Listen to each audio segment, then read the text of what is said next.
పురం మన్యం జిల్లా కొమరడ మండల కేంద్రంలో ఈరోజు ఏనుగులు గడిచిన 9 సంవత్సరాల కాలంగా వచ్చిన ఏనుగుల వల్ల పంట నష్టము, ఆస్తి నష్టము, ప్రాణ నష్టం జరిగింది. అలాగే ఏనుగుల విషయంలో ఇటు అధికారులు కావచ్చు, అటు పాలకులు కావచ్చు ఏ విధమైన చర్యలు తీసుకున్నారు. అలాగే ఏనుగులు తరలించడంలో గత ప్రభుత్వం ఏం చేసింది, ఇప్పుడు ప్రభుత్వం ఏం చేసింది.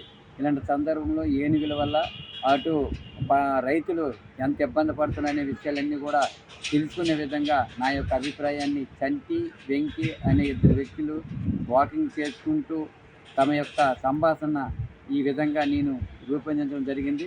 దీనికి సంబంధించి ఏవైనా మీరు పూర్తిగా చదివి సూచనలు, సలహాలు ఇవ్వాలి తప్ప ఎటువంటి వివాదానికి దారి తీయకుండా ఏనుగుల విషయంలో మీ యొక్క సూచనలు, సలహాలు ఇవ్వాలని చెప్పి కోరుతూ మీరందరూ కూడా ఈ విషయాలు ఇదంతా చదివి మనస్ఫూర్తిగా మీ యొక్క సూచనలు, సలహాలు ఇచ్చి ఇవ్వాలని ఇట్లు కోరుతున్నాను.